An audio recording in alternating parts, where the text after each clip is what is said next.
telling him that we're having a problem and we're getting IT help. We're getting IT help. We're having a little audio We're problem. getting echo as well. Well, I know that.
Maybe, yeah, the room will leave the meeting, keep the meeting going.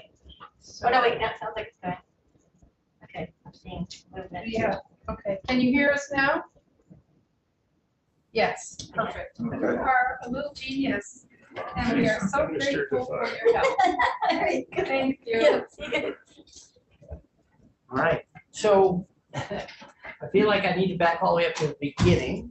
Can someone give me a hands up if they're hearing? You can hear us fine. Great, thanks, Scott. All right, so Start with Matt again. did you hear the welcome to Senate Natural, et cetera, stuff in the I beginning? did not hear. No. We did All not right, hear we can go right back to the beginning then. Good afternoon, everyone. Welcome to Senate Natural Resources and Energy Committee. It is Monday, April 25th, 2022. It's 10 after 3 now, and we're taking up work on H175 and activating to the beverage container redemption system. And Mr. O'Grady will be joining us shortly.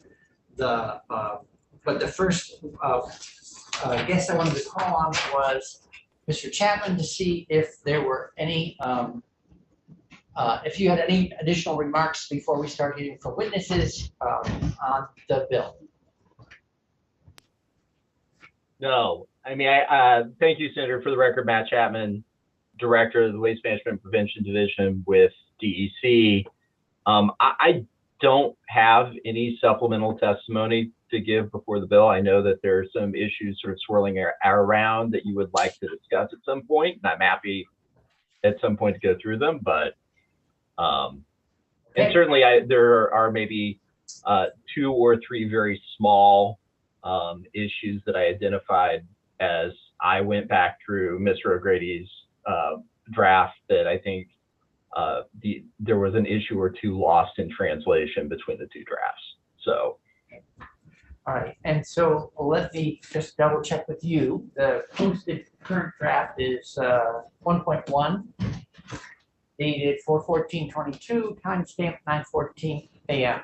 Just so that everyone, so that everyone has the same copy to work on. Okay, Yeah. and I'm figuring there'll be another draft after this meeting. With that, then I'd like to go to Mr. Hammond, who I think Mr. Rice is on our agenda, but as I understand, he was going to be speaking on your behalf, so we're going right to the source. So, good afternoon. Thanks for joining us. Do you have any comments you'd like to share with the committee on 175?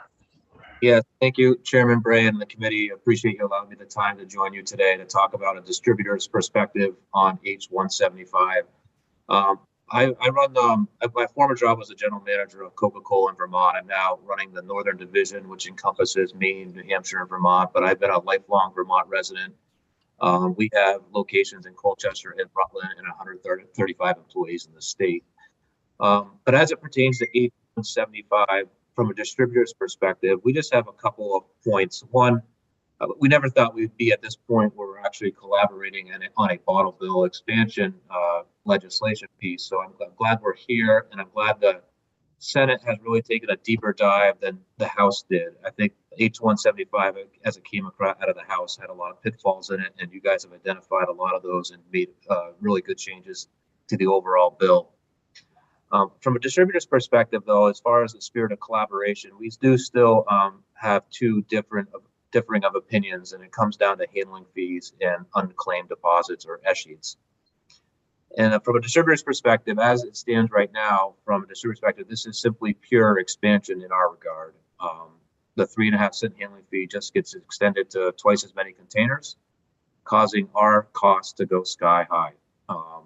And we were hoping, in the spirit of collaboration, that would be looked at a little bit closer, for the simple fact that if you're a redemption center today, and I'm just going to use simple numbers, you take in $100,000 and it costs you $50,000 to run your redemption center. You make a net profit of $50,000. Under this bill, you're going to double your revenues. So your $100,000 goes to $200,000. And because we're going from 100 sorts to 9, and there's going to be increased technology, the expenses will go down. Even if they stay the same, you've gone from making $50,000 to making $150,000. So in the spirit of collaboration, we would make the suggestion that the handling fee goes down from 3.5 cents to 2.5 cents. Bear in mind, as a distributor, we still pay the 2.5 cents, and we still pay our pickup agent and our processing agent, and that usually comes into about another 1.5 to 2 cents. So already on all these items that are being added to the bottle bill, we're paying upwards of a nickel more on these, which is an enormous amount when they carry over all these containers that will ultimately get passed on to the consumers of Vermont. So that's the handling fee piece of it. I'll take any questions on that, or we could wait to the end from a distributor's perspective. So I wasn't sure I caught your math on, are you expecting economies of scale? And so you would like to see the handling fee reduced? Is that part of it? Correct, yeah. So, I mean, there's going to be twice as many containers now that run through the redemption centers, meaning their revenue, their handling fee that they take in from us is going to double. And their expenses really are largely going to stay the same or go down. Okay. Go down following an investment in new technologies for automatic sorting, for instance. Is that what you're anticipating? Correct. And also part of the bill is that you have to become part of the commingling group, or you're strongly encouraged to as well. So if you went on the trade tour and you went to a redemption center, you'd see probably over 100 sorts right now, or different boxes and bags to collect the materials. That is going to be drastically reduced, as low as even 10 sorts now going forward. So the person that was going over and sorting stuff between 100 different boxes is now going to really be just focusing on about 10 boxes.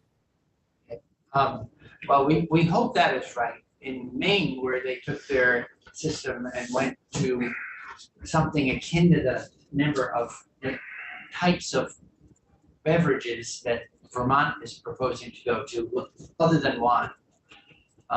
The total number of sorts is in the neighborhood between 300 and 400. And even though they have 6 commingled pools, I think they're still at 275 in some facilities. So I would love to see a future where it was 10 sorts.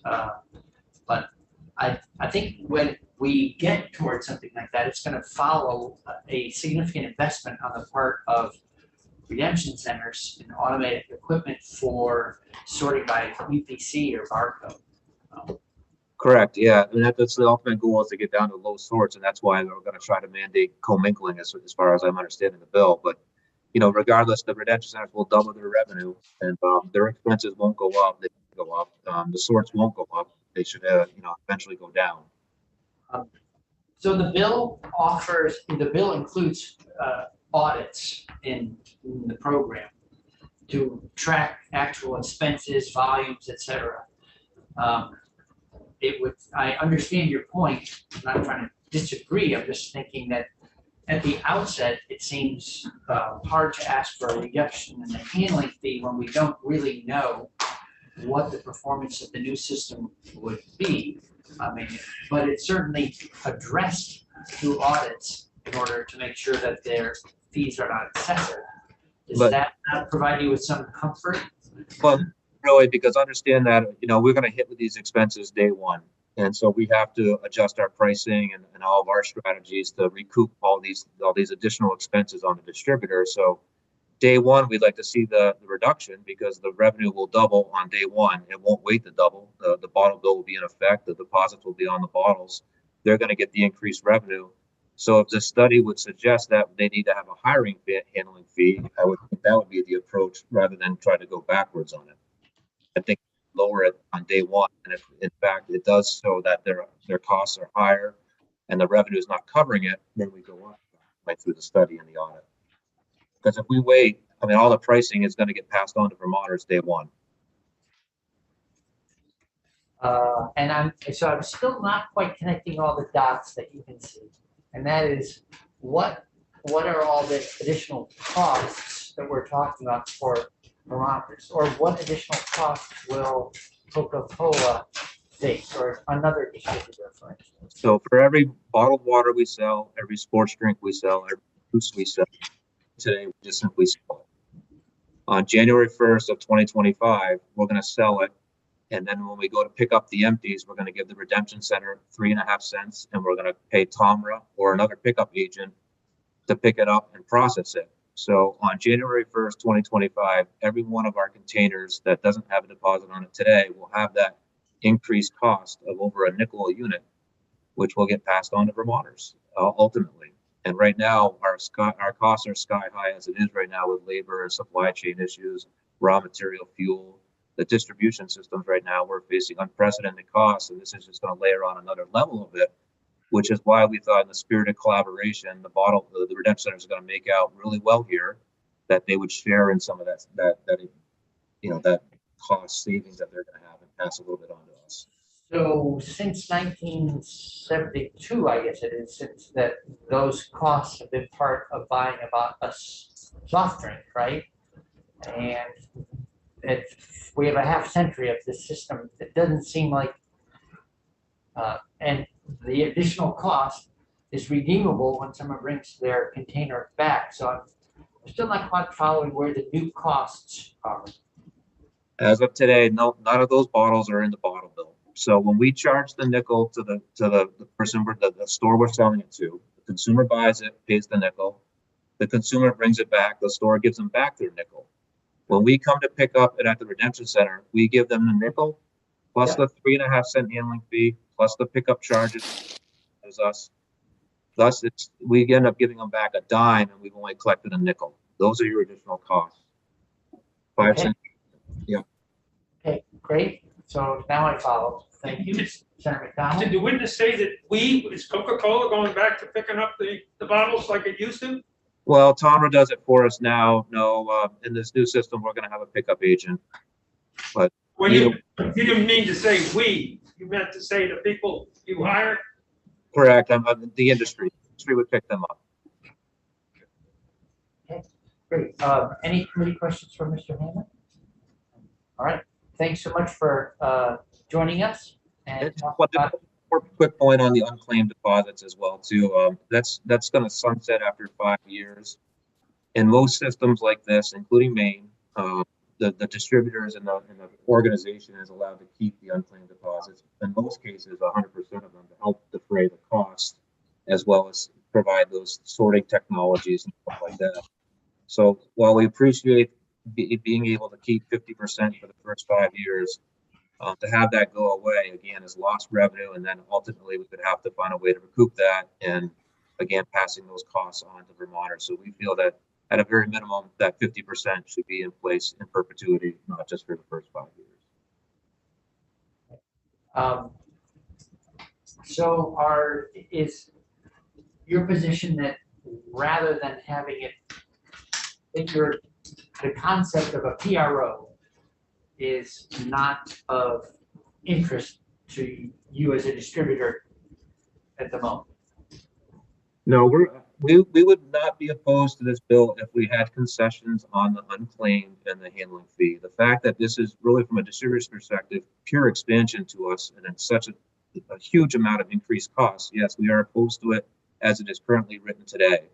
But we're the ones that kind of brought this whole thing together as an association back in July of like, if expansion is going to happen, let's be collaborative and make it work for everyone.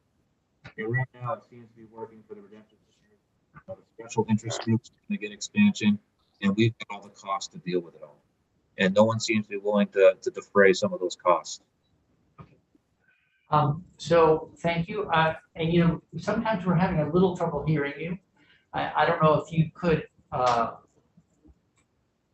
just put your, you know, the essential things you want us to keep in mind down in writing and email it into the committee, because that way I can make sure every member of the committee here's precisely what you want to share with us today. We have 2 documents posted on our website. Okay, and Jude just told me we have 2 documents from you, so you're a step ahead of us. Thanks very much.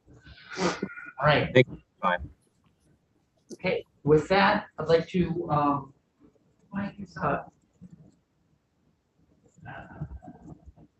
okay, so let me just check in with council. Mr. O'Grady, thanks for joining us.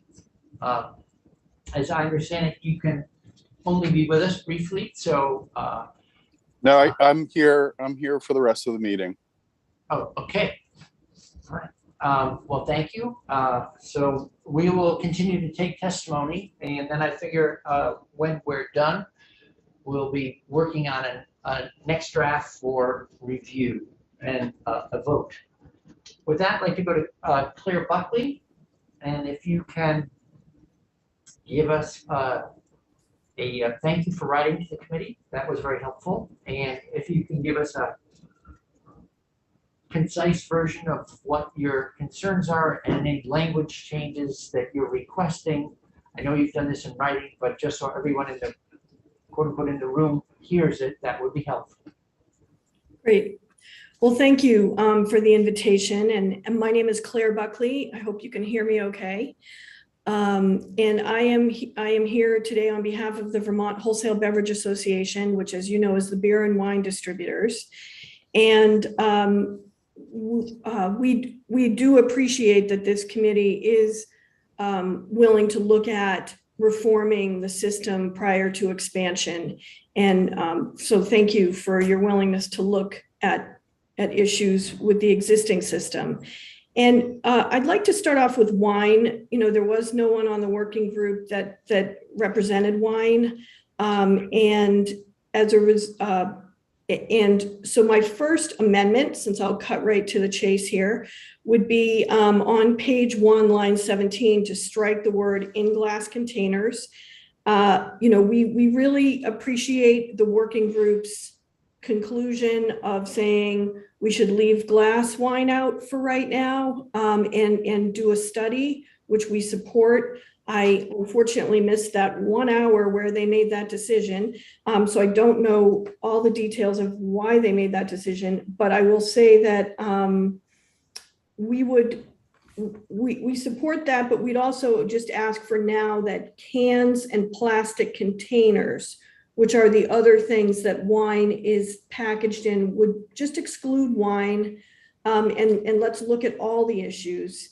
And specifically, you know, in terms of plastic, I had to ask the question, is there such a thing as wine in plastic? And the answer is yes. There are these bottles called 187s, which is 187 milliliters. And those are, like, I don't know if you've ever been on a plane and ordered a bottle of wine, but sometimes they come in a little plastic bottle. And it's those bottles that typically we're talking about. So some of the issues with, you know, glass containers, clearly, glass wine bottles clearly have the biggest impact. I've done I don't know the exact amount because I haven't heard back from everyone, but an early estimate is that cans and plastic bottles are a very small percentage of the overall volume of wine sold in the state of Vermont. But there are issues such as, you know, UPC codes for wine in cans and plastic bottles. There's This bill requires a UPC code on everything, and we don't there's not necessarily UPC codes on all of them. There are on some, but not on all. It would have, potentially affect restaurants or wine stores, and because there would be certain wines that you just couldn't sell in Vermont anymore if this were to pass. So what we're asking is that you just strike in glass containers, because right now you've excluded wine except if they're in glass containers is my I'm sorry, you've excluded, I'm saying it backwards. You've excluded wine in glass containers, but you're including cans and plastic bottles with wine. So what I'm suggesting is that in the study you add, and the second part of my testimony here is some recommendations in terms of language for the section 6, which is the beverage container implementation study, and that you add to that a provision that would say, that that the A&R would also make recommendations on whether wine, and this would include hard cider as well, packaged in cans and plastic, should be included in the bottle deposit system. And then I just put including whether there are challenges in regard to labeling, UPC code, size, and other issues. I know size is one of the things that was being studied as well, if smaller size containers are a problem. So we would ask that be studied. And then in terms of the wine study, in addition to considering whether the glass wine bottle should be in a deposit law, we'd also ask that A&R look at the alternative of a fee on wine, as we proposed, that's in this draft, which, we would support looking at that as a study, but also let's look at an EPR system similar to the one that your committee has been, had some brief testimony on, and whether or not it makes sense to marry up the wine bottles with the pickle jars and the spaghetti jars and have an EPR on all glass in Vermont. And that is something that I propose that we add to the study. And I gave some written language in that regard. And I'm happy to go through that, but I know in the interest of time, you may not want me to do that. So in terms of wine, that's where we are. I'll stop there and see if you have any questions. So it's a surprise to me that anything is sold in a store without the UP, universal product code or a barcode. So you're saying there's wine sold today without either of those, and it's available in cans or plastic bottles? Well, my understanding, it's really everything. It's not the vast majority of wine, whether it's glass, plastic. Well, I don't know about the plastic or cans. The glass, I do know a lot of them do have UPC codes, but my understanding, this is what I've been told by my members, they sell the stuff, is that oftentimes like much smaller wineries that are more of a boutique winery may not have UPC codes on their bottles. Yes. All right, well. And that is something that I personally need to do some more research on, because the UPC thing was just put in this draft, that it requires all bottles to have UPC.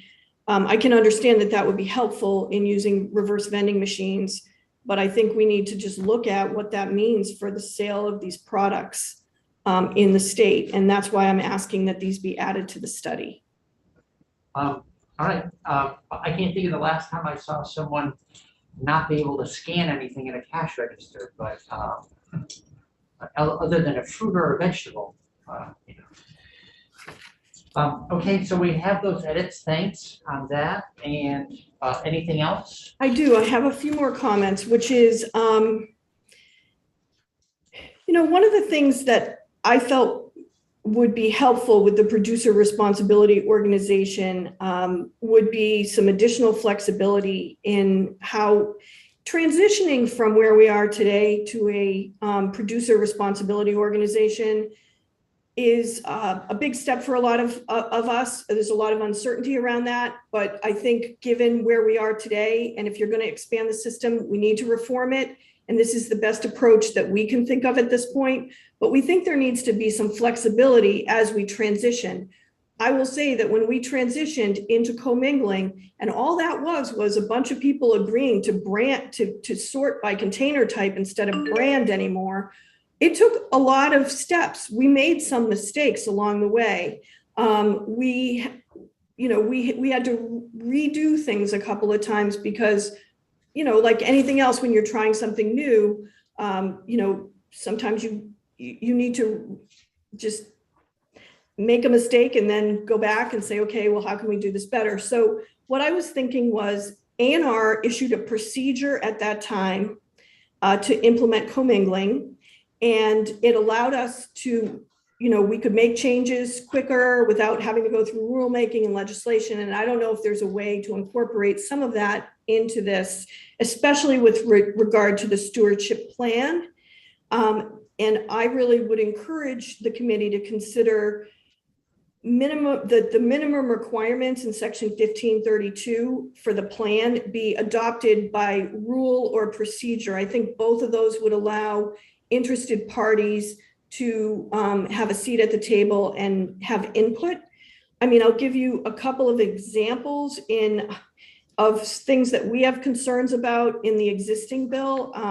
I think at one of your recent committee hearings, you discussed the convenience of collection standards, and that one of them requires that you have to be within a 15-minute drive of a place to redeem your bottles. And there's 3 standards in there about population and when we look at those standards, we're not even sure how many, redemption sites there would be in the state of Vermont if we adopted these standards.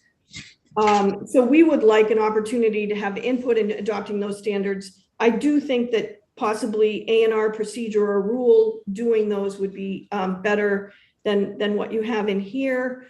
Don't forget, if there's too many points of redemption, that's not good for the redemption centers either, because it's better for them to get the volume once they've set up their facilities. And a 15-minute drive standard, we would ask you to delete at a minimum.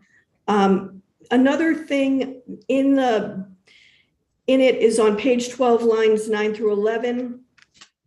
It talks about that the plan has to describe how all locations that redeem beverage containers are fairly compensated for their participation in the collection program. And I am struggling with understanding whether that is something beyond the handling fee and what fair compensation means. I do think it's too vague and it needs to be deleted or clarified.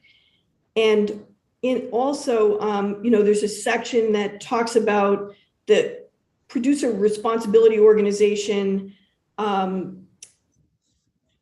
compensating facilities that are certified under Chapter 159 of Title 10.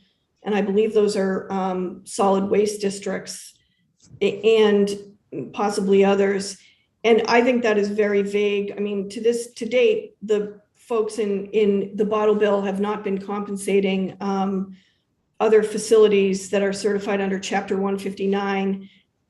I really think going into this, we need to understand what the people that, would be joining the stewardship organization need to understand what the parameters are around what they're required to pay for.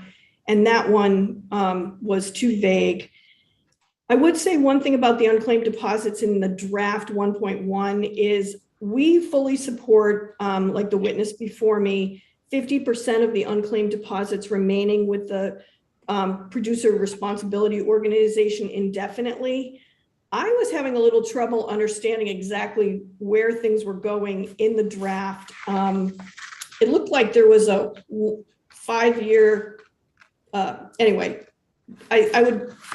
it was a little hard to follow exactly where those were going because I think the section numbers changed. Do we have all these details you're mentioning in your written comment? Yes, you do. Not about the unclaimed deposits. Well, yes, about that we support 50% staying with us, but I didn't mention in here that the bill is a little confusing at the end in terms of where those go. Maybe I just need to find Mr. O'Grady in the hallway and have him describe it to me, but there's I can't follow it. So finally, there's the performance standards and the trigger for the 10-cent deposit. And we don't support a trigger for a 10-cent deposit. We think that it's a statutory fee. The legislators are in the best position to set that, just like any other fee, especially since it directly relates to the state revenues as a result of half the money going to the Clean Water Fund. And we also think that you should take into consideration what's happening at the time, like a pandemic or something along those lines that significantly change patterns of redemption as we've seen, over the pandemic. So we're fine with some performance standards. We don't think they should be linked to a 10-cent deposit increase. And so those would be my comments at this time. Okay. Thank you very much. Thank you. With that, I'd like to go to Mr. DeFife from the Glass Packaging Institute. So you were here with us, I don't know, a month or more ago. Yes, Mr. Chairman, thank you. So thanks for coming back. What would you like to share with the committee about how the bill has evolved since you last visited with us? Yes, thank you, Mr. Chairman, for allowing me to come back and speak. And certainly, I think some of the evolution from the work group to the amendments to what we're discussing today is important for Glass to correct the record and make sure that the committee understands that we do support adding the wine and glass into the program. We believe that if wine is going to be added to the program, wine should be added to the program in all of its packaging material, that the bottle bill material all has very solid regional end markets that are close to Vermont.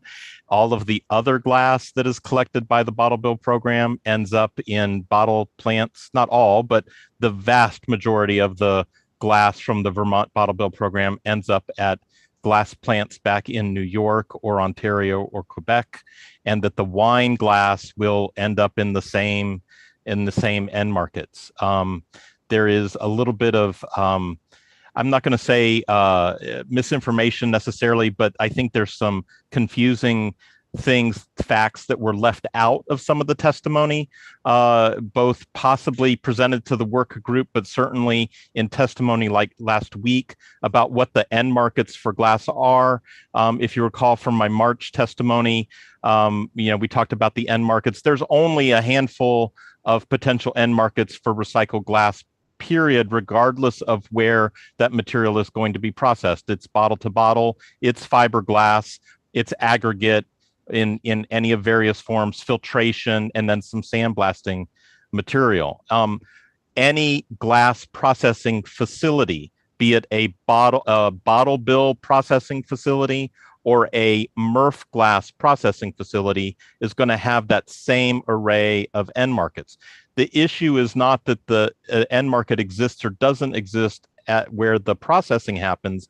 The issue is how much of that bottle is actually making it back into any product. And single stream curbside recycling destroys the material from the minute that the material is picked up in the truck and crushed with a hydraulic press. And so that the yield from the single stream system is significantly lower than the yield from the bottle bill material. Bottle bill material, which the system is already there and in place and used for all of the other glass that's in the bottle bill, plus the spirits and liquor glass that is in the bottle bill. 90 to 98% of that bottle is going to make it back into a bottle plant or a fiberglass plant. The small amount that isn't is going to be small fraction fines residual from the breakage process, but it all has a direct path right back to a bottle plant.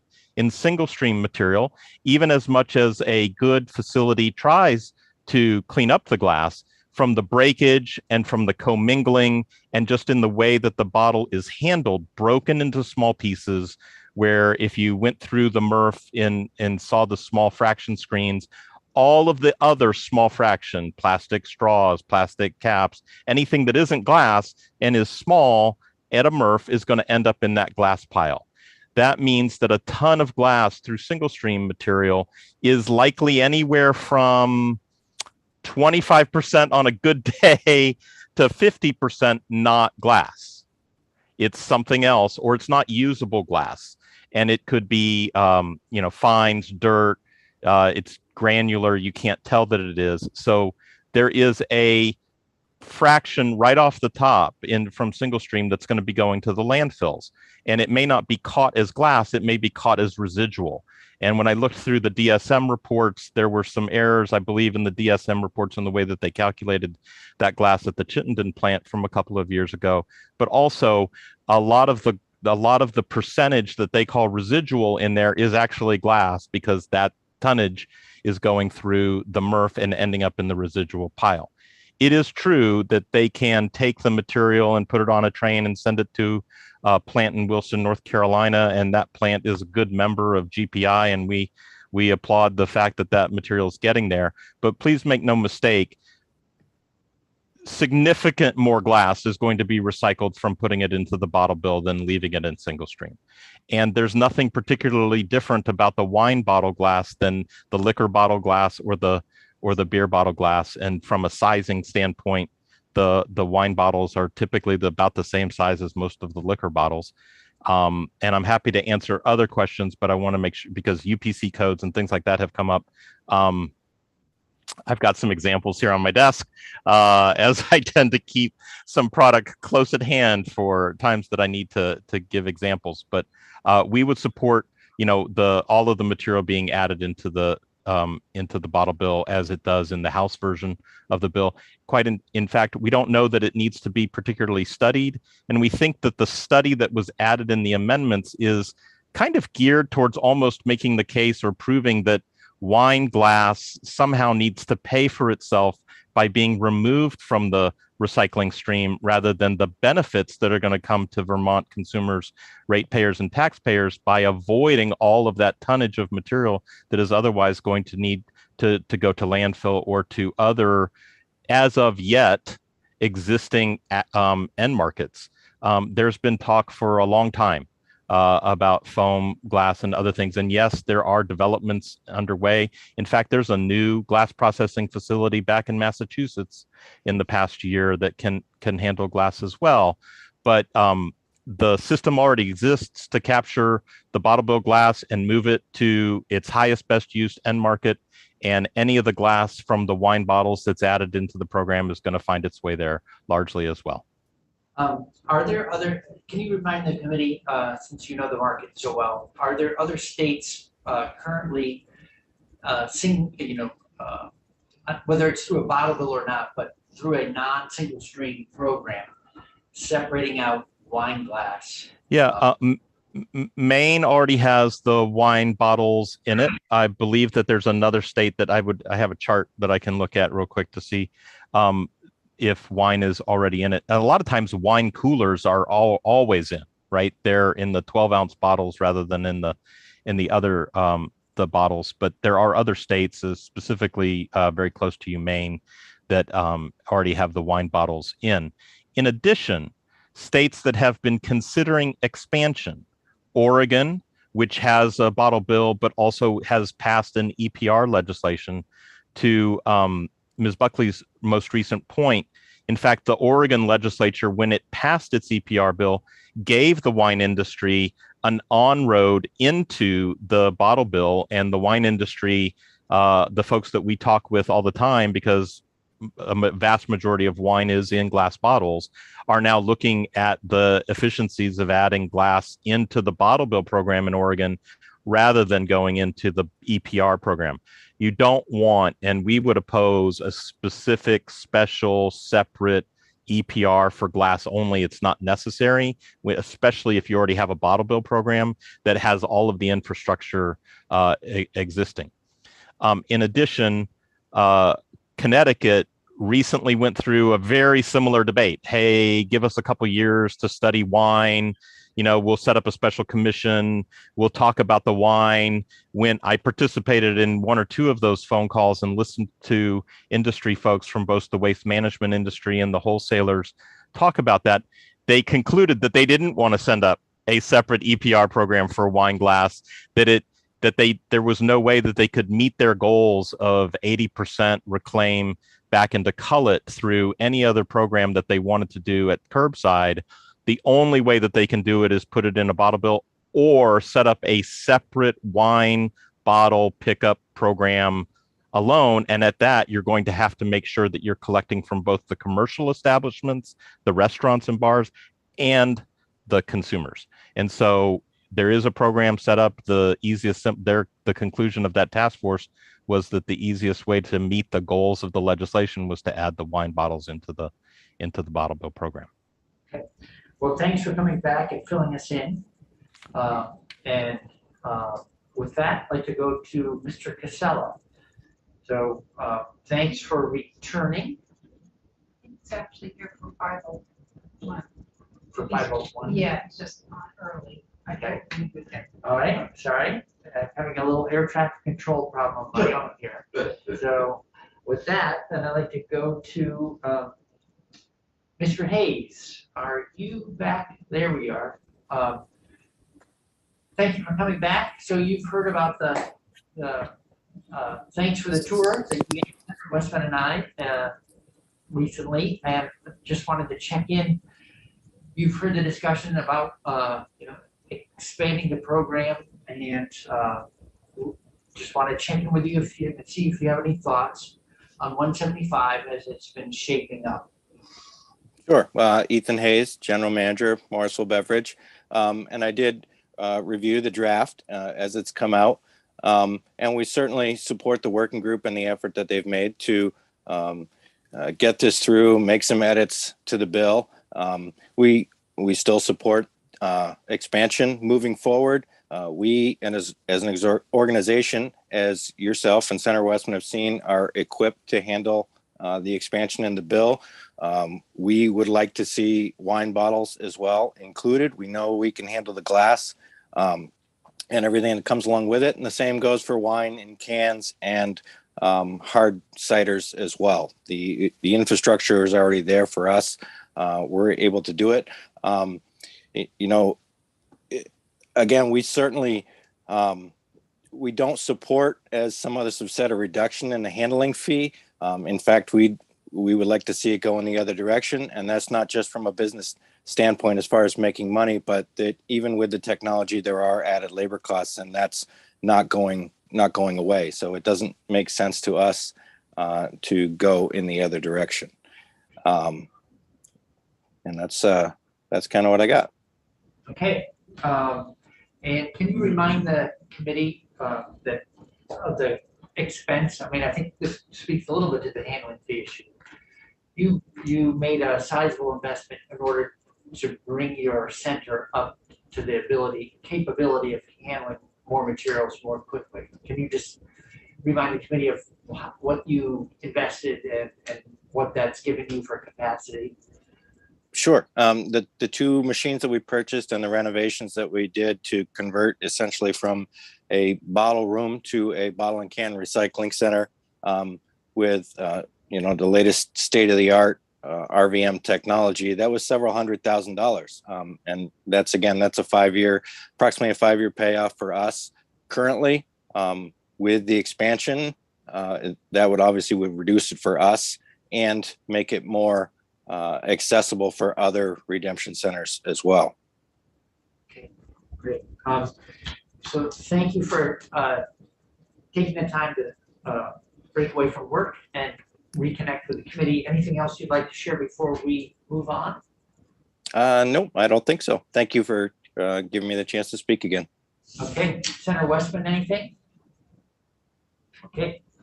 With that, I'd like to go to Aaron Segrist. Ms. Segrist, good afternoon. Thanks for joining us again. Hello. Thank you for taking the time to talk with all of us again today. I do want to say thank you for the time that you, this committee has spent being thoughtful about how to proceed. The last month and a half, we've seen a lot of conversation, and I just want to thank you all for your time. I know it's been a lot. So I did share with the committee my response. It was sent to you on April 18th, along with the draft that Matt Chapman had sent.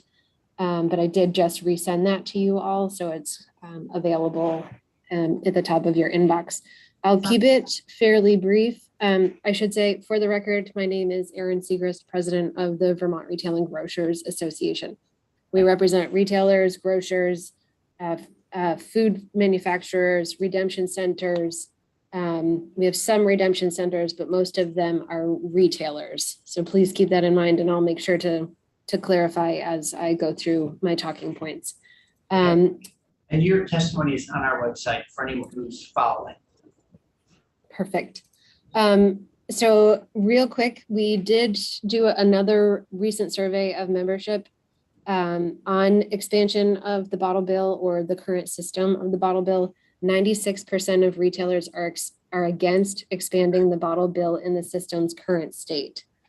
97% of respondents agreed that the mechanism that the beverage redemption system in Vermont needs to be fixed systematically. And 95% report that the third-party processor continues to fail in picking up containers on a regular basis, which overwhelms redemption space, withholds pertinent resources from retailers and redemption centers, and needs to continue to effectively run their business. I do want to touch quickly on what the work group was tasked with touching. The committee asked us to touch on several points set forth, including addressing the pickup issue. Tomra needs to pick up more volume. We didn't really talk much about that. I made a couple of points about that. How is the system going to know how to track and manage fraud? We didn't really talk much about that either. Identifying the proper rollout time for expansion, reviewing the revised scope of containers, and the creation of a producer responsibility organization. We did talk about all of those, but I do want to share with the record that we didn't necessarily all agree on how to proceed. So this was not a unanimous decision. We had a great conversation. I do believe that there's further conversation that is needed. I will say, when it comes to the producer responsibility organization, we all did agree that there is oversight that is necessary. But again, not all stakeholders were included in the conversation, and there are still several questions that are outstanding that we believe that conversation needs to continue. And then the final point that the committee tasked us with, considering where Vermont wants to be with other materials as well in the next 5 years. How is Vermont thinking about the solid waste collection overall? We didn't talk about this either. And without talking about where we want to be in 5 years or about the overall solid waste collection, we shouldn't be having a discussion about expansion. I raised concerns about taking materials out of the blue bin and putting them into the redemption system. How much is that going to increase the cost of recycling? How is that going to work? What are Vermonters and businesses, our retailers, going to face if we see expansion? In the general consensus of the bill from retailers, the current inefficiencies and processes, they need to be fixed. I know that I sound like a broken record. I apologize, but the system needs to be fixed before we can talk about expansion. You've heard about increased handling fees, retailers. I hear from my members quite a bit that they want to see an increase in the handling fee. I know that I hear from members that both commingled and non-commingled absolutely needs to increase. If commingled, if the handling fee for commingled does not increase, the non-commingled absolutely needs to increase to at least 5 cents, preferably more, to encourage commingling. I do just want to put a point on that. the minimum wage has increased 36% since the last time the handling fee has increased. And as the committee saw, in those redemption centers or in the retail system, each can is being touched up to 6 times a piece. So that it's an expensive system, and retailers have not seen an increase since 2009 in the handling fee.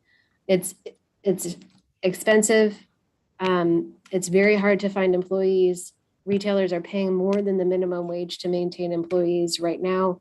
So it's financially unrealistic to expect retailers to hire employees and count containers for a job, let alone be able to afford them when they're only receiving 3.5 to 4 cents per container. Again, I'll briefly touch again on the PRO. We strongly believe the conversation needs to continue. We do believe that there needs to be oversight, but we want to make sure that the outstanding questions are answered. We want to make sure that everyone within the system understands the process in order for it to work efficiently and effectively. And we want to make sure that a PRO is the right way to move forward. 2 points, and then I will take questions. We're against expansion, but we are absolutely against the inclusion of wine bottles in the redemption system. Retailers have reported that they take up space. They are very heavy. And as the committee has learned or heard a couple of times, the system is not ready for it. Retailers continue to ask for additional gaylords or additional boxes to maintain the existing infrastructure, and adding wine is very difficult and basically not feasible at this point. Last point is we are not supportive of the trigger to increase the 5-cent deposit to 10 cents. Again, we have several retailers on the Connecticut river side of the state that will be negatively impacted if they see increases to the cost of their products if we're facing a 10-cent increase. The other piece to that is, again, the benchmarks. If we're taking products out of the blue bin and adding them to the redemption system, how does that play out? And again, we're not really clear on how that will benefit the state overall. I'm sure I have other points to make, but I'm happy to stop there and take questions. Okay, and I don't have your written testimony in front of me. Are the talking points you just went through in your written testimony that's in committee? Yes, they are. Great. All right. Thank you very much. That was helpful to hear. I had one question, but I can't. Trying to read my writing that I was trying to keep up while we were moving right along. One of the things we've discussed is the sort of a hub and spoke model where redemption centers become larger centers, and that's and they're handling the redemption obligations for retailers. Have you given that any thought? For instance, a retailer would no longer have to sort, etc. They would be loading mixed products all together, and then that would become the job of the larger hub redemption center. Have you given that any thought as if your members expressed any interest in that kind of shared tasking on recycling? Yeah, that's a good question. We do have some members that do have a system in which they provide a 5-cent redemption, and then they do take it to redemption centers. I think we have a lot of members that handle the system that way. That still requires staffing. It still requires space. But it's one option that retailers can consider. But I think that's part of a larger discussion on the system as a whole. And how about the square footage requirement that's in the bill? Yes. Yep. That is also part of the talking points. We are very much supportive of retailers with stores that are less than 5,000 square feet, they shouldn't have to apply for a waiver. We believe that they continue to face staffing shortages. It's been reported that apparently some retailers are not, have not applied for a waiver. They shouldn't be considered out of compliance because they may be unaware or they just don't have the capacity to go back and forth with DEC to apply for that waiver. So, help those small retailers out and just make it so that they aren't out of compliance. If they aren't doing it, then there shouldn't be any reason for them to have to apply. I think that there's opportunity also for retailers that opt out. There's more opportunity for customers to take their containers back to redemption centers, which ultimately supports the redemption center and takes additional burden off of retailers for having to handle the third-party processor who currently isn't picking up in a timely fashion. All right, thank you. There is, the bill anticipates a final implementation date of January 1, 2025. So there's 3+ years to develop the program. If the stakeholder process provisions were robust enough to ensure that you were at the table during the development of the program, does that address your concerns that for instance, at this point, we have a plan, but it needs more detail before it would ever go live. So if it were to, if the public notice and comment, if the stakeholder provisions were more explicit, would that address your concerns that your voice would be heard prior to enactment of a new program? That's a tough answer because I think there are a lot of pieces to the system that need to be addressed. There is significant conversation that needs to be had. I will share with the committee that my members are not saying no to expansion. They're saying no right now. And we need to make sure that we are considering the entire recycling system, whether it's beverage containers or the product that is in the blue bin. Again, what does that do to the recycling facilities that have been mandated to make these changes? They've spent millions of dollars making these changes. They've spent time and significant effort in communicating to their customers to make sure that they're compliant. And now we're asking them and Vermonters and business owners to change what we told them to do in the first place. So I think it's a larger conversation. And I know that I'm not answering your question, Senator. I think we have to have a robust and serious conversation about where we are in 5 years, like the committee tasked the work group to do. And we haven't done that yet. And so I can't say that we're comfortable with the lead time yet. Okay, well, where we're gonna be in 5 years, the bill won't be active for 3.5 of those years. So my hope is that we start work well ahead of time so that we come up with, by year 5, we have an active, well-designed program. Well, and I agree. And I in my comments, I shared that, maybe the PRO is the right way to go, but all stakeholders need to be sitting at the table before we can move forward.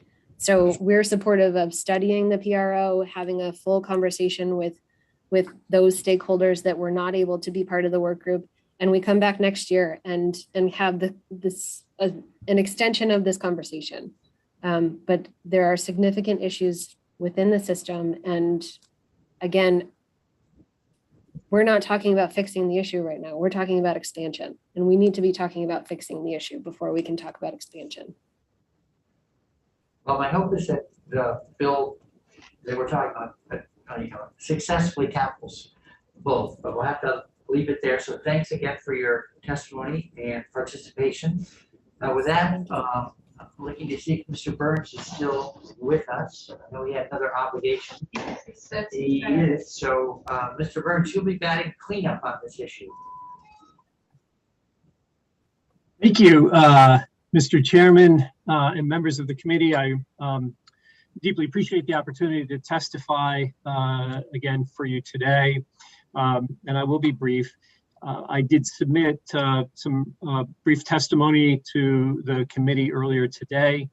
And most importantly, I think from my perspective as a member of this working group, I want you to know that this is an occasion where people with truly kind of disparate interests came together and I think in good faith shared their ideas and concerns and proposals and reached a remarkable level of agreement on the proposal that you have before you. It's something that I would not necessarily have guessed would have been possible, that we would be finding so much common ground with the soft drink industry, for instance, as we have in this proposal. There are always, of course, people who have not supported the bottle bill to date, who do not support the program as it is imagined under this bill and may never support it. This, again, you know, this is not a process of producing miracles here. We won't all hold hands and sing Kumbaya necessarily, but I think it is worth noting that everybody who participated in this process, either as members, formal members of the working group, or indeed other stakeholders, many of them received, they gave something and they got something in return in the draft that you see before you. The beverage industry, for instance, gets the PRO, much more control over the overall program, 50% of the escheats for a period of at least 5 years. That's millions of dollars for them. Small retailers, that you just heard, are exempt from the program. All those who collect the cans and bottles, the retailers and the redemption centers, will see many fewer sorts. And that's one of the big issues that your committee was hearing testimony on earlier. The wine industry is perhaps, you know, one of the bigger winners here, in the sense that wine is excluded from this program to start. That's not what we wanted, but in the spirit of compromise, that's what we agreed to in this draft, in order for the wine bottles to be that material to be studied to see whether and when that might come into the bottle bill program. And we see, from our perspective, an expansion of the program, the containers that are covered, and more opportunities for consumers to bring back those containers in more places around the state. I think, in other words, everybody with an interest here got something and gave something, and that is what this compromise, I think, is all about. We can look at the issue of handling fees in particular. Just today, you've heard testimony from interests who want the handling fee lowered and those who want it raised. And that same conversation, I assure you, took place. It was a lengthy conversation in the working group itself. And that's why we said it probably makes sense to leave it where it is now, except for that increase initially in the commingled. And that's something that can and should be studied to determine 2 or 3 years down the line what should happen to the handling fee. But for now, it makes sense to leave it as it is. We at VPIRG just requested one small change, and that was to lower the population for communities where redemption centers would be required to be located from the 8,000 to 7,000. You see that in our testimony. That very simply was intended to cover places like Montpelier. Montpelier right now has about 8,074 residents, according to the census. Should it drop below, we want to make sure that Montpelier and other similarly sized communities were brought in. But in no circumstances would we want to see hard cider left out of this program, or wine that is not in glass bottles. And it's very important to keep that trigger mechanism in for the deposit in case redemption rates fall. That's the way we can ensure that the program will continue to be successful in the future, so that there would be the automatic increase to a dime. And I know that's something that has been of concern to members of this committee. So I will stop there. You have my testimony. For the most part, my argument is, please move forward with the draft that you have. It is itself a package of compromises, and I hope you'll move forward with that. And I appreciate the opportunity. Okay, well, thank you, Mr. Burns, and everyone who testified this morning. And I know many of you also participated formally or informally in the working group, and you've been in committee off and on for months on this. So I've taken a lot of notes, but I have all the written commentary submitted from folks on 175. I'll sit down with council and collate, collate some of the information and look to bring a next draft to the committee, and then we'll play it from there. So everything that's proposed as a change will get highlighted. It'll be easy for everyone to find and see it. My hope is that the next time we see this, we can agree to move forward and vote the bill. With that, Senator McCormick. Dennis, so are you saying that you don't plan to vote it today? Right. I think there are some large requests that I'm not so sure the committee is going to want to make, but there are some finer tuning components that I think, for instance, the population figure Mr. Burns just gave. The other thing I've heard and had flagged in my own copy was to try to ensure that the stakeholder process is robust and formal enough that all the parties with concerns over the 3.5 years that this program would actually be formalized before its launch become part of addressing the questions that Segrist and others all brought up. So, I understand that. I respect that. I just worried about time. Yeah, no, I appreciate that. We don't have a lot of extra time. So as soon as we have another draft, it'll be back on our schedule, and the number of changes I think will be modest, so that it won't require a long time to review changes. And then we'll have a committee discussion. So we'll all be back in the room together. Okay. With that, thank you everyone for sort of full press basketball. Now we're going to go on to Bill H501, an act related to the regulation of food depackaging facilities. And we have two witnesses that I apologize. The last time we took this up, we were short of time and unable to get all the way through our witness list. So we'll pick up where we left off. Caroline Gordon, Ms. Gordon, good afternoon. Welcome back to the committee, and we'd love to hear your thoughts on H501. And thank you for your written testimony as well. Good afternoon, dear Senate Committee on Natural Resources and Energy. I excuse my appearance and not being all formally dressed today, but it's a Monday and I'm actually working my other part-time job here as the assistant manager in our local co-op. With that, for the record, it's Caroline Gordon, Legislative Director of Rural Vermont, here to testify on H501. I submitted my written testimony last Thursday, and I will just read it in the sake of time. Dear Senate Committee on Natural Resources and Energy, this bill is actually not about regulating depackaging technology. That's just a short title of the bill due to spatial limitations.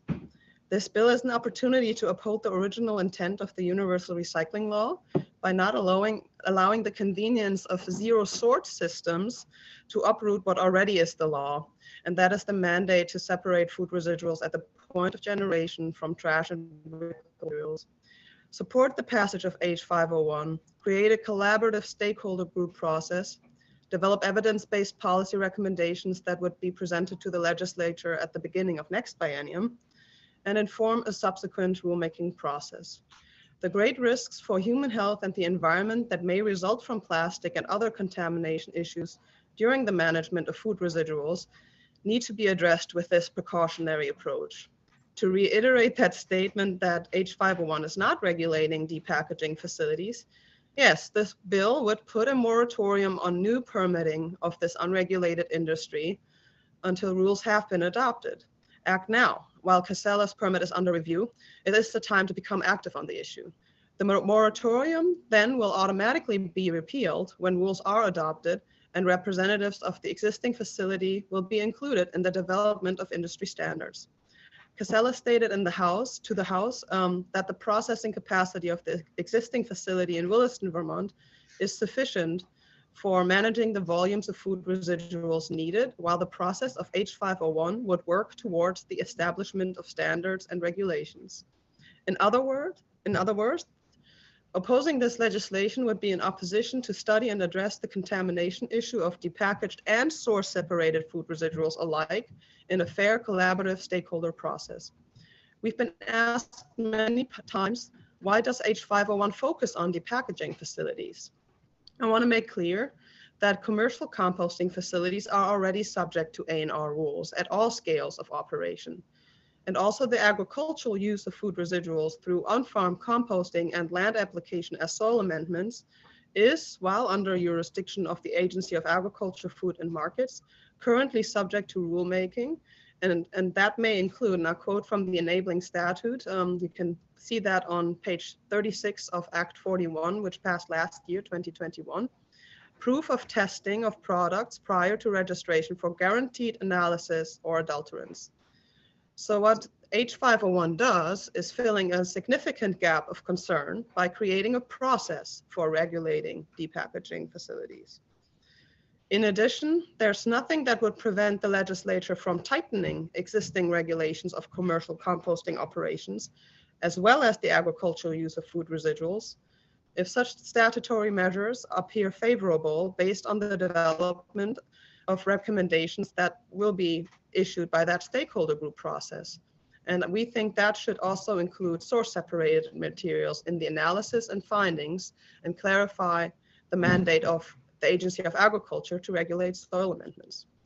So the Protect Our Soils Coalition around VPER, Conservation Law Foundation, Vermonters for a Clean Environment, Compost Association of Vermont, the Poultry Farmers for Compost Foraging, represented by Black Dirt Farm, and Rural Vermont urge you to move H501, and if possible, to improve the bill with the following amendments that we also submitted as drafted amendment proposals to the language submitted last week by Legislative Counsel Michael O'Grady.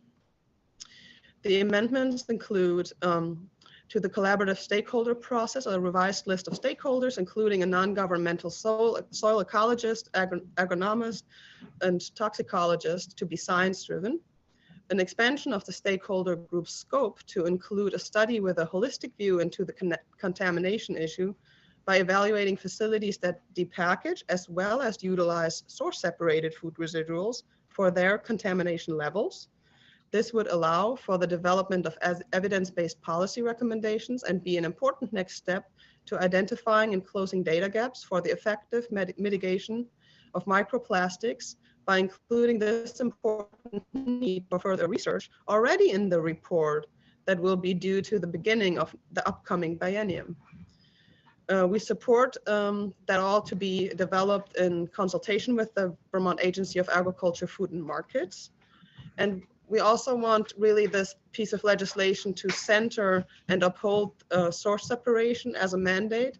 And we find the bill as it stands is kind of not doing this as stringently as passed by the House. And we think it should go beyond what's passed by the House and should actually include the development of a strategic plan to promote and implement source separation and the organics management hierarchy and to incentivize achieving high standards. We think that should be part of the stakeholder group process to develop such a strategic plan.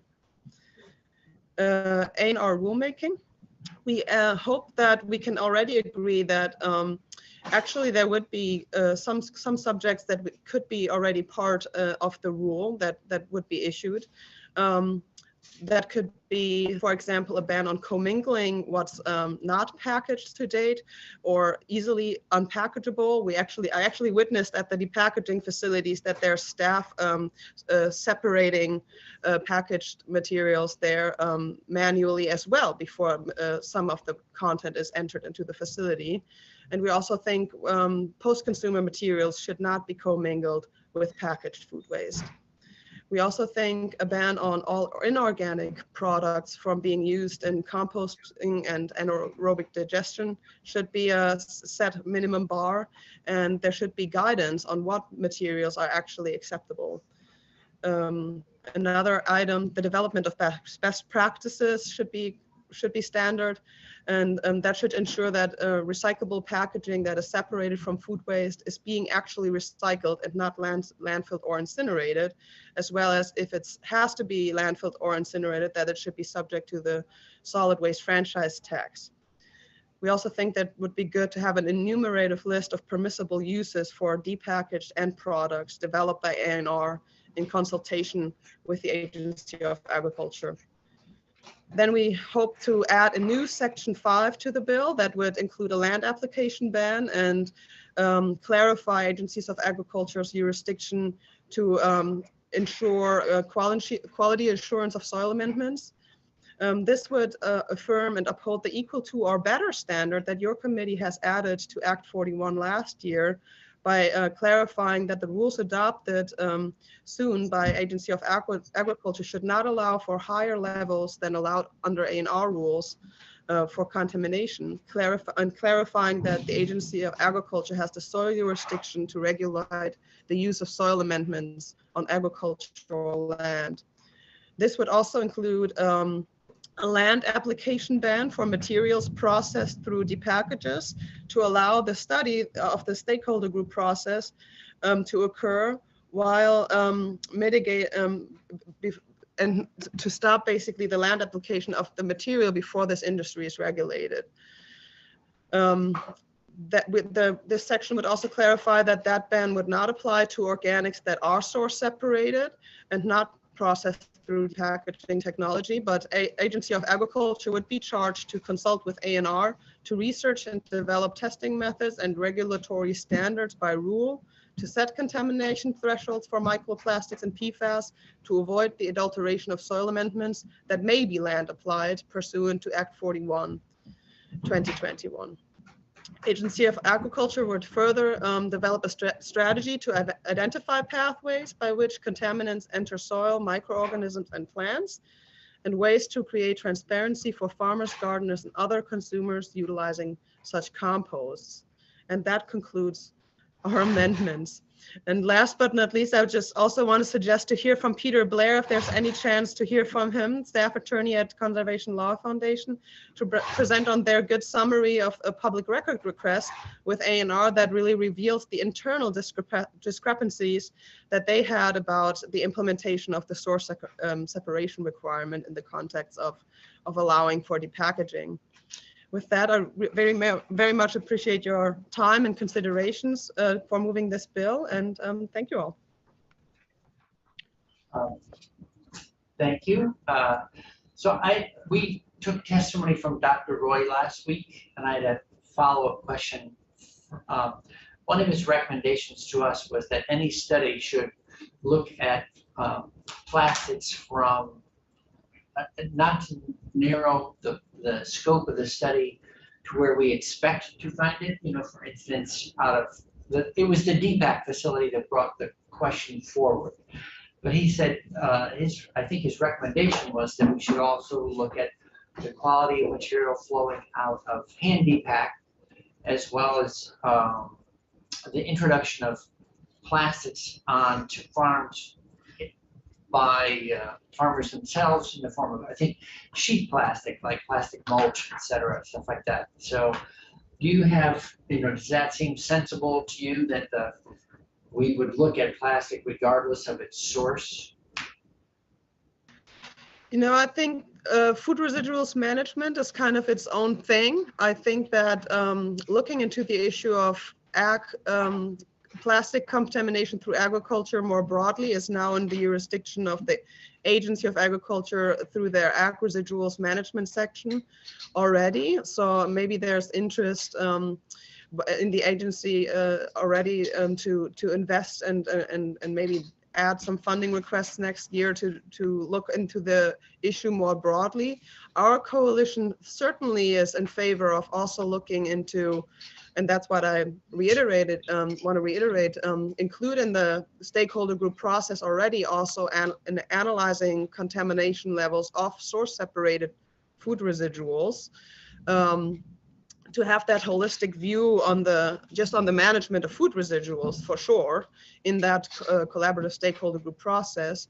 And then while the different management levels may be regulated differently, I think it's already to date quite unsatisfactory that the research underway had such a limited scope so far on only the few samples that were able to be analyzed, and that the findings of the research to date more broadly are so insufficient on actually making a qualitative statement on whether or not source separation can be effective or not. And I think what Eric Roy also said, that it really depends on the process. So I think as a policy incentive, there must be a lever there. So the more stringently we want to, and we know that from the farmers we work with, they are very particular about what they even haul and what materials they even accept for their compost mixes. And they do a lot of investment into educating their generators on the source separation requirement. And that's something we miss in the implementation of this policy of the state, the source separation requirement, that mandate. And I think if we were invest into that with a strategic plan, as well as study the issue more, I think that this double prong approach would lead to the greatest results likely. Okay. Great, thank you. Any questions for Ms. Ford? Okay. Thank you for that. And with that, I'd like to go to Mr. Casella, Michael Casella. Thanks for coming back. I will just so you know, I will sign off here again, and in case anything comes up, I will have to leave the Zoom meeting. I'm sorry. Thank you. Yep. Oh, I know. Thank you. We realize you're at work, so thanks for taking time away to join us now.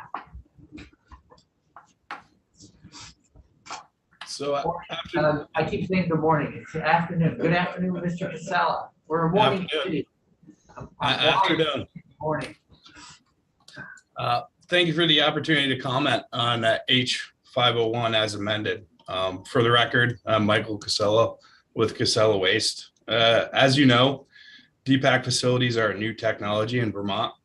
Our company has been working hard to not only meet the requirements in Act 148, but to be forward thinkers. Legislators pushed aggressive food waste policy over the last decade, and we have risen to the challenge of those lofty goals of Act 148. We did, however, voice concerns in March of 2017 about moving too fast. Per our testimony of 2017, Vermont certified organic facilities, as well as farmers, rely upon the cleanliness of incoming food waste, particularly if it is being used as animal feed. As small businesses and households are required to divert food waste on a non-voluntary basis, their food waste is more likely to be contaminated. While we had concerns about some of the policy decisions, Act 148 was enacted. In order to comply as a waste management and recycling provider and to assist our customers in complying, Casella invested in equipment, engineering, facilities, and has retained UVM as a research partner. Organics recycling is a new industry, and by Vermont law, we cannot dispose of these materials. We are supporters of the versions of the bill that passed in the House with one addition. As the operator of an existing facility, we need the ability to amend our permit for operational reasons. Any bill must reflect that language. We are opposed of the version of the bill that is a strike through that was just circulated. We support a permitting pause for all new facilities, whether they be compost or depackaging, until additional information is gathered, for which we stand ready to assist with the process. Additionally, Casella would want a seat at the table to be a contributor in the stakeholder group. The report due in January 2023 should encompass all facilities collecting food scraps, including depackaging and compost facilities. Operators need a standard with clear rules and regulations. We are currently source separating our organics at our facilities, and the contamination would end up at a compost operation with the same challenges. We would like to reiterate that all organic processes have contamination. Casella will work with UVM on a life cycle analysis on composting versus anaerobic digestion and microplastics in compost operations. We all have a stake in making the end product as clean as feasibly possible. We simply ask that Casella be part of the information gathering stakeholder group process, and if needed, amend the permit to make the process better or cleaner. Thank you for the opportunity to respond, and I'm happy to take questions. Thank you. One of the, I'll share an anecdote. This is not data.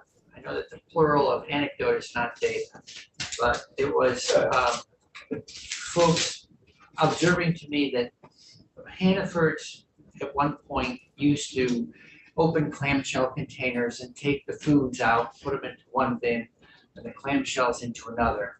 And that now they had switched over, I believe they're sending their materials to you, where those materials remain in the clamshell containers or whatever containers, and then go through depackaging facility.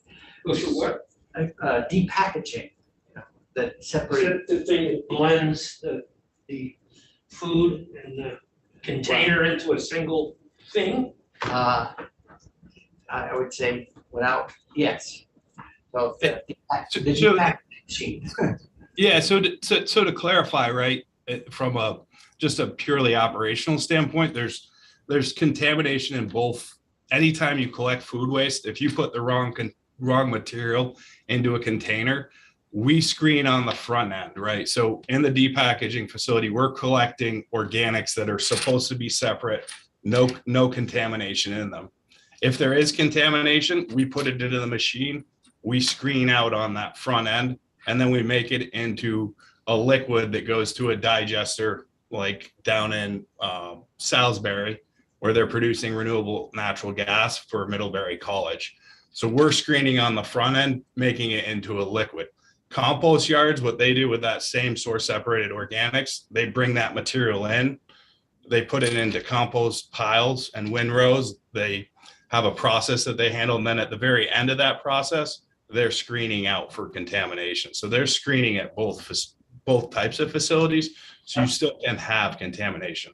The other thing is the material that we're bringing in would be like a packaged ice cream and other material like that, that if you have a large quantity of it, then we run that separately through the depackaging facility, and you're getting straight liquid ice cream out of that process, or whatever product you're running, if that clarifies things.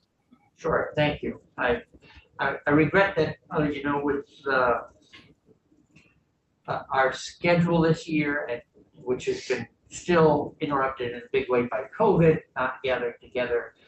We didn't have our field trip, but up to visit you all, but look forward to doing that this summer.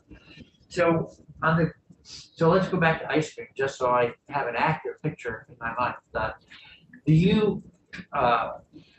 Is there any step where you're taking the ice cream out of the container, or basically the machine, you can throw the ice cream in the container, into the machine, and it does the separation? The machine is separating out the material for the ice cream packaging. Yes. So you're adding that ice cream right into the machine, the containers and all. Some of the other processes we may be breaking down cardboard boxes by hand, or say you have beer containers is another large item that we get a lot of beer containers that have the plastic tops, the 4-packs. So we'll take the plastic tops from the containers. So our residual stream is pretty much pure aluminum and beer waste. That's the liquid. And to the point of the Hannaford stores, that material is currently being collected by an out-of-state hauler. So I don't even know what some of these rules would be able to do from a standpoint of stopping that process from happening, as it's an out-of-state hauler that's currently collecting that. Great. Well, thank you. Thanks for that extra information. I want to be accurate about it. I think the reason the story came to me was because they were concerned about ending up with a mixed food residual waste stream that included more plastic, when an older process that was replaced had a higher degree of separation of the two different things, the package from the food it contained in it.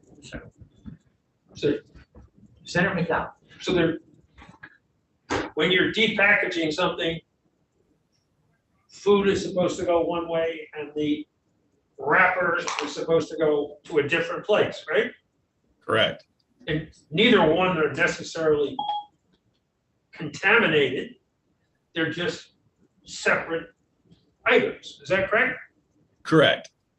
And so contamination would be poisons or things like that. So it's confusing when we use the word contamination. Exactly. It's So tough. I'm no longer confused, but I imagine the public might be. So what we have is sloppy work by machines that fail to do the job as efficiently as the job used to be done. Is that correct? I would say you don't know. I mean, we brought UVM in probably right around 2017 to actually study these things. I mean, and when you're talking about contamination, you're talking about like a PLA sticker on a banana peel. So how are you going to ensure that that piece of plastic, that very, very small piece of plastic, whether it went through a depack facility, that could end up in the organic stream, or if it went to a compost facility, that could still end up in the final finished product, right? To be able to pick that PLA banana peel sticker out of a compost pile is trying to find the needle in the haystack. And we don't know to what level the contaminants, and whether they be plastic stickers or ketchup packets or gloves that someone put into their compost that shouldn't have been in there. Those are the contaminants we're talking about. So why we allow people to put so-called contaminants on food, apples and bananas, stuff like that. I think we may require labeling. I don't know the food rules, so I'm not gonna guess. Wouldn't have to take them off. Let them put them on. Well, we have counsel with us, so Mr. O'Grady, I don't know if you can comment on what the requirements are on labeling produce. Is that a requirement or is that a marketing effort? It's an FDA requirement.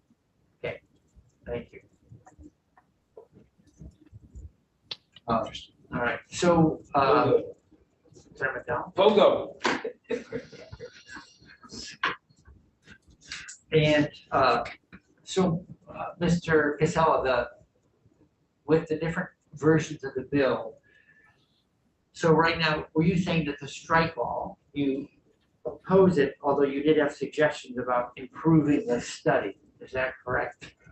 Yeah, so we approve we approve of the first version that did pass the House, that version of the bill, with an amendment to be able to amend our permit as needed for operational changes with a study and a group of kind of setting up the structure of what we want the organics recycling industry to be in Vermont. Okay, and are there provisions in particular in the most current version of 501 that are, I'm just trying to understand what the concerns or objections are. We just have a lot of issues with that entire bill, right? There's too many to list out. I think we're supportive of the bill that passed the House with that one amendment.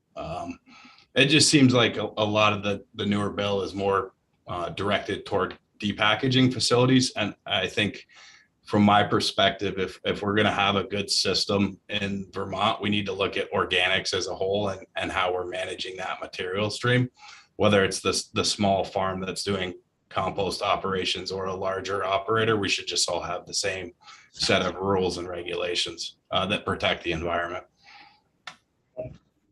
All right, well, I appreciate the idea of looking for a comprehensive solution as opposed to sort of rifle shots into particular types of material. Although I think in the end, we'll end up with some challenging materials, for instance, all the things that are packaged, you know, as opposed to food residuals that are separated in a restaurant or a grocery store or even in somebody's kitchen.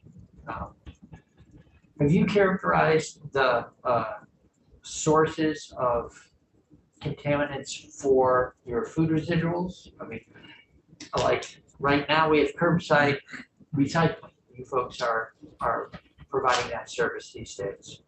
Have you analyzed the level of contamination from that versus, I don't know, sort of the commercial repackaging of pallets full of ice cream? Yeah, so I think you've got to understand is there's two separate pieces that you're talking about. There's the large quantity generators of material that we're running through the depackaging, and then there's also the organics that is supposed to be clean from the consumer when we pick it up, right? So we do have two separate streams, and the contamination can vary dramatically depending on where you're picking up from.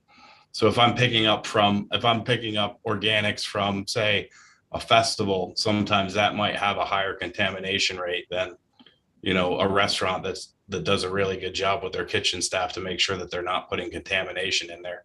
But I think the one thing is when you talk about recycling, it's going through a factory, right? And at the back end, you have your contamination that comes out. When you're talking about food, once you get those contamination in that product, whether it be plastic forks or knives or other things, it's much harder to get out of that process or separate it all out. I don't know if that answered the question. Sure. Thank you. Senator McCormick. Thanks. This taking testimony on this bill has made me a less happy man. So I got less happy once I learned it. I've seen there are what appear to be plastic bags that are labeled biodegradable. And my understanding is that those are not necessarily organic material that will break down the way vegetable matter breaks down. But what by biodegradable means is you'll get smaller pieces of plastic. No, they are supposed to break down in a certified compost facility. So they are supposed to break down. Chittenden Solid Waste District was accepting those materials previously. January of this year, January 1st, they actually stopped accepting those products because it was difficult to actually, is it a biodegradable product that'll break down in a compost yard versus a plastic clamshell? So they just said, hey, if it's not food scraps, we don't want that material. So that they are no longer accepting them. They do still accept the biodegradable bags, which do break down, but they sometimes, depending on if they're knotted or other things, might not break down as well as they should. But those are just operational things that they're working through. Are there, at the end of the process, are there processes at the end of which you get a stream of compost that's not contaminated with anything? I think that's why we're studying this with UVM right now. We started with the DPAC and kind of did a lot of research with Eric and had them looking at many different streams coming in. The next phase of it is they're actually going to 20 different compost yards to actually sample and analyze their materials to see what that level of contamination is in all those processes as well. One trouble I think for a lot of just lay people is how different facilities have different rules. I've always been pretty careful about what goes into I don't want to contaminate the recycling bin. But I've been at you mentioned festivals, where they had said, throw the paper plates in to the recycling, that's okay. I've been told that you can throw paper products into the compost because they'll break down. How should it be done? I think that the problem when you start making it very ubiquitous for all customers out there, right? Some people want to recycle more than others. So that's when you start to actually worry about like pathogens. So, right, like if you blew your nose, should that go into the compost bin or should that go into the waste bin? And I think that's where we need those clear set of rules that say, hey, you know, in this state, we think that that material should go into the waste stream, right? If it's clean product, I think that's the hard part. As soon as you start allowing certain things in, you add more contamination. So sometimes on the processor side, we err on the side of caution, right? Not to put the material in to contaminate other materials. Thanks. Thank you.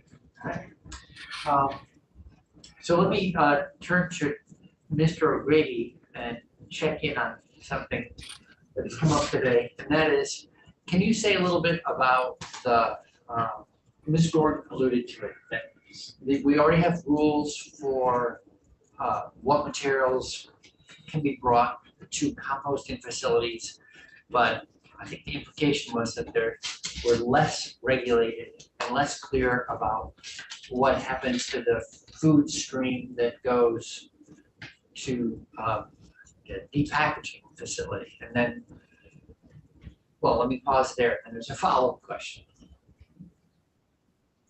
Do we have well-defined rules designed to keep contaminants out of composting facilities currently?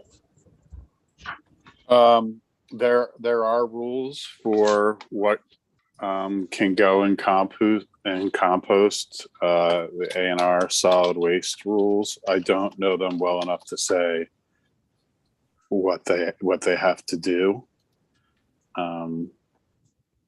I'm sorry, I don't know the full answer to your question.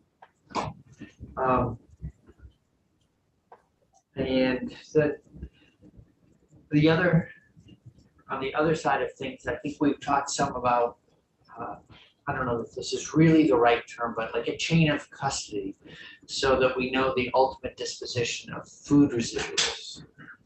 And do you know if they are defined in our solid waste rules? If food residuals are defined? Yeah, in terms of where they ultimately end up, whether they originate out of a depack facility or elsewhere. Where they wind up? Yeah.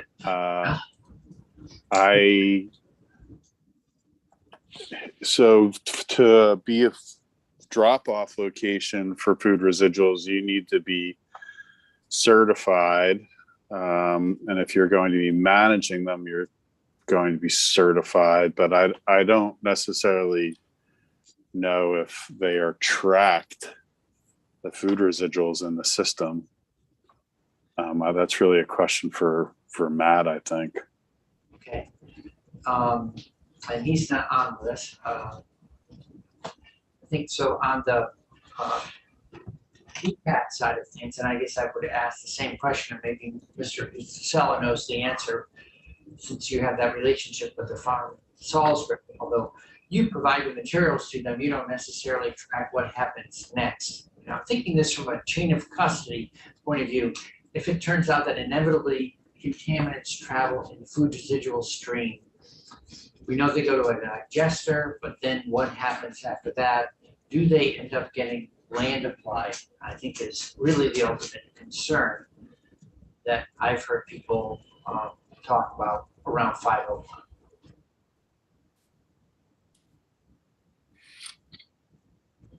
Yeah, that would be Vanguard or any of the digesters would be their process as to what they're doing with that material. And so currently, just so we understand the different flows that are, you know, like the way the businesses are evolving, does all your food residual stream go down to Salisbury, or are there multiple places where you can send it depending on what kind of type of material you have, et cetera? There are multiple locations where we're taking material, and we provide that information in our scale system, and provide that to the state. I think we do on some of our reporting. Okay. All right. Any other committee questions for? No. Well, you can ask it. So I Committee or I question? could assist in answering one of your questions, Mr. Okay. Chairman. So if you could introduce yourself for the. John Bravant, Vermonters for a Clean Environment, and I'm a member of the Protect Our Soils Coalition. Sorry. You know, Mike didn't mention this, nor did Caroline, but the certification, the permit for a depackaging operation. In that certification, A&R has not prescribed limits of contamination. And, you know, to Casella's credit, they have been their own kind of stewards of that product that comes out of there. They've been working to ensure that the contamination is kept to a bare minimum. Similar to what Tom Gilbert has been doing by handpicking the source separated materials that comes to his farm. The issue is Casella and Tom Gilbert are light years ahead of what A&R has required. They've been really, you know, not keeping up. So the irony, and I've had this conversation with Mike Casella, with Caroline Gordon last week. The irony here is the industry is regulating themselves at a higher level than A&R is today. And they have their set of reasons. They need to ensure that they have a cleaner material for their markets. But so part of what we have been seeking, the Protect Our Soils Coalition, is to see that A&R kind of jumps on the wagon and gets behind helping the state figure out what parameters they should be regulating and to what standards. And so the hope is that some version of this bill will pass to allow us to get there. So I think I've been pretty accurate on that, right, Mike? I know that A&R has a 1% contamination, I believe, by weight. For glass, you cannot have residual plastics or what have you in glass that is then used as a product for making asphalt or common fill or drainage material. But when it comes to food residuals that could be spread on farmland, if it's 5 or 10%, there's no regulatory basis to deny that. And that's a problem. So the industry has been kind of checking on that, and probably because of liability, I don't know, public image and all that. And I guess just doing the right thing. Mike can fill you in, but this is where we've tried to work with Casella, our Protect Our Soils Coalition, to kind of get really A&R heading on the right track and set a standard that everyone agrees is appropriate for protecting our soils. Thanks for that, Mr. Rayman. So Mr. Casella, I think you want to chip in? Yeah. Yeah, no, I think that, you know, in my testimony, I think the legislation was very aggressive and very fast. And, you know, it was trying to move an industry forward. And I think the state, just like us and everyone, is really trying to understand this industry, and we've all been working at it. And, you know, as Eric Roy said, you know, that we're developing the testing models as we go. So you can't shut down a whole industry because you don't know at this point in time. I think that's the one thing that we're working through these, we're coming up with solutions, and we're developing them as we are working on it and setting parameters. But I do think that the contamination is a minimal amount of material. But, you know, if you look at the recycling industry, we've been doing recycling for, and I mentioned this in some other testimony, we've been doing it for, you know, 35 years, and we still have a 10% contamination at recycling, which is, you know, best in the country. So there's still going to be contamination in any operating process that we have. It's just to what level and what are we going to do with the material? So what's the shutting down an industry? Are you referring to a moratorium on building more DPAC, or because as the bill doesn't propose to shut down your facility, it just says don't make it larger. Either make improvements to the process but not increase volume. Is that? Yeah, I mean, I think having the ability to improve the process, we might need more holding. You know, I don't want to tie A&R's hand if they come up and are working with us to say, hey, I've got X number of gallons on site. I may need to add that because of logistics, trucking issues, other things like that, where, hey, maybe I can't get a trucker today because, you know, with where the trucking market is right now, having that capacity or that operational capacity to be able to handle those things, those are things that I don't think we want to, you know, tie our hands or A&R's hands around those things that might need to happen from an operating standpoint to ensure that we are handling things properly. Well, if the period of under inspection, you know, if it was like a weekly number, wouldn't that, as opposed to daily, wouldn't that allow you to have that kind of fluctuation, you know, to deal with logistical issues? Yeah, absolutely. If it was weekly or monthly, I mean, I think those are things that we could work through with the agency as well. And we already have been working through some of those items with them.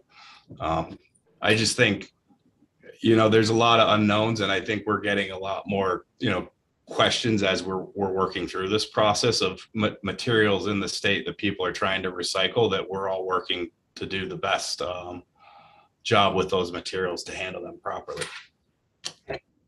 So I think, you know, I think there's a lot of shared interest here, and part of the way of addressing the fact, recognizing the challenge that we're in, namely that we're already doing this practice, you know, depackaging, and that we want to learn more so we continue to do better.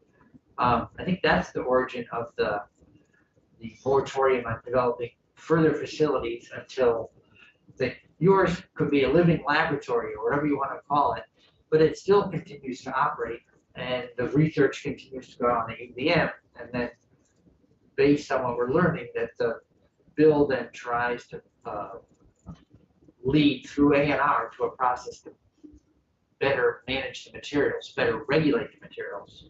So I'm not, I think I'm missing a little bit where we're not seeing this in the same way. No, I think we are. I think we support that bill that passed the House, right? I think there was a committee study in there. There was a moratorium that was in place. So I think we are supportive of that bill, just with us having the ability to amend the permit as needed with oversight from A&R. Any committee questions for Mr. Casella or our council? No. Right. Okay. Mr. O'Grady, anything you want to chip in based on listening to the conversation in the last hour?